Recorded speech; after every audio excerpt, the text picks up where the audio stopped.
everyone, Mr. DVB here. In today's video, I am going to be reviewing Top Gun Maverick, which is one of the most anticipated movies of the summer. I was really looking forward to this movie. Not only that, but I was also just looking forward to finally no longer having to watch the trailer for this film in theaters.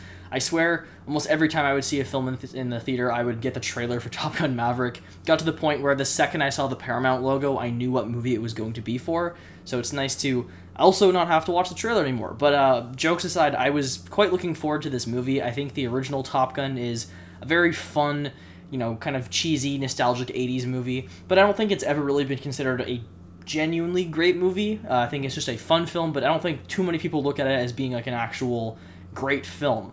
And I sort of had the same expectations for this movie. I thought that it was going to be really entertaining, but probably, you know, same type of film as far as just being entertaining, but not necessarily great. But then the reviews dropped, and I was kind of surprised at how well this movie was being received. It has like a 97 on Rotten Tomatoes, like I think an 8.7 on IMDb right now. One of the most highest rated films of the year, and the highest rated movie currently, I believe, of Tom Cruise's career. So I was just very surprised by that, and my expectations for the movie kind of skyrocketed ever since that, and I loved this movie. Coming out of the theater, I had a blast with this film. Not only is it super entertaining, but it's just extremely well made. It's a very fun film. I think that, honestly, anybody could really enjoy. It doesn't feel like it's just targeted at, like, middle-aged guys. It is a very fun movie with good characters, and just overall, like I said, it's a very fun time. And it's just extremely well made. The cinematography in this movie is gorgeous. There are so many amazing shots, you know, of all these flying moments. Definitely see the film in IMAX if you can. Not only was it just great seeing it in that format, but the sound as well was just phenomenal. It's so loud. It was truly a great experience. But yeah, as far as the story goes, it's quite simple. It takes place over 3 decades after the events of the original, so just like it is in real time.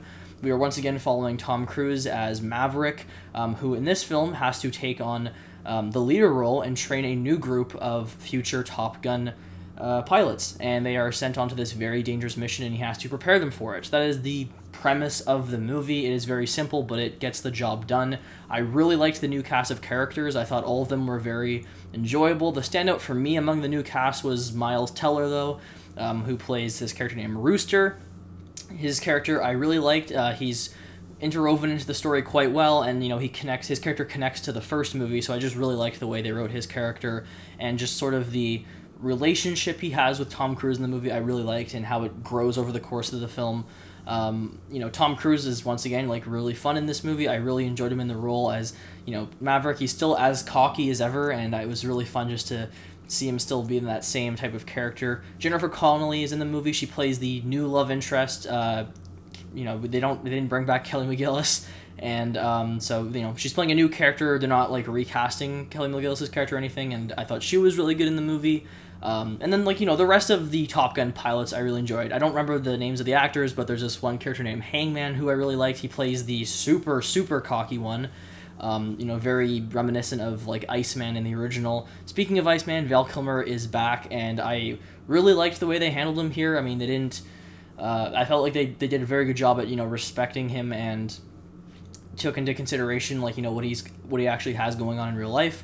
So I just really liked that. I thought that was a really touching thing for them to do. So all that stuff, all the characters, really well handled, just super fun, well written, and yeah, the movie does have that kind of like fun, cheesy 80s vibe to it. I mean, they play Highway to Danger Zone and everything in this, right? Like, it still feels like a genuine, like, 80s movie sequel, but it still feels like modern enough otherwise. So it was just very entertaining from start to finish.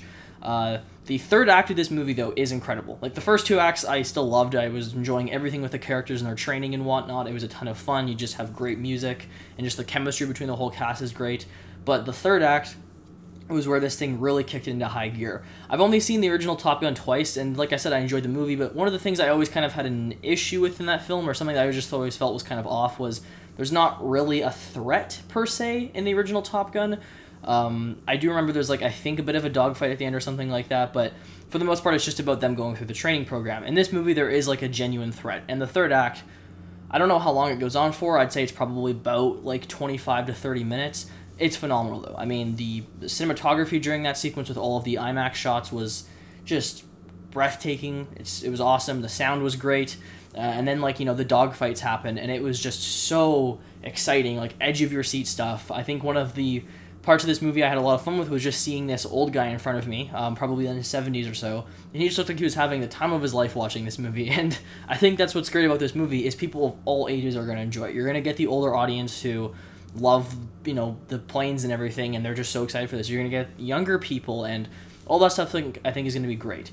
I don't really have any gripes with the movie. There is, like, something editing-wise that I'm just never really a fan of in a film, but it's not something that actually, I think, brings down my score at all. That's just that, you know, this movie, they are going to have to make it make sense for younger audiences who aren't going to watch the original, so there's sometimes we'll kind of get, like, flashbacks, just showing shots from the original and, like, slow-mo and whatnot, and I've never been a huge fan of that technique in movies. It's not a big deal, it's just something that I prefer not having, but I understand why it's there, so that, you know, younger people who haven't seen the original get the backstory for certain things.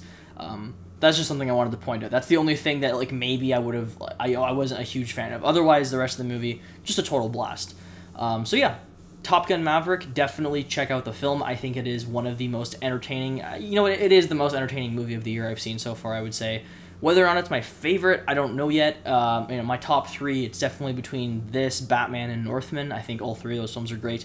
But Top Gun Maverick is definitely a film to check out in theaters. You won't regret it. At least I hope you don't. But yeah, really awesome movie. Jeez! Having any fun yet?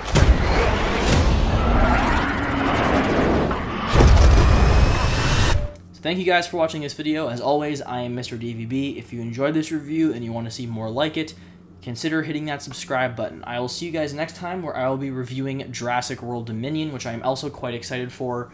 I also got a poster for this when I saw it, which it's been a while since I've actually received, like, an IMAX poster for seeing a movie, so that was kind of great.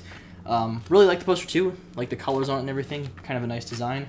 So yeah, not sponsored or anything, it was nice to get, like, a poster handout, because I feel like they haven't really been doing that too much as of late. So yeah, anyways, bye.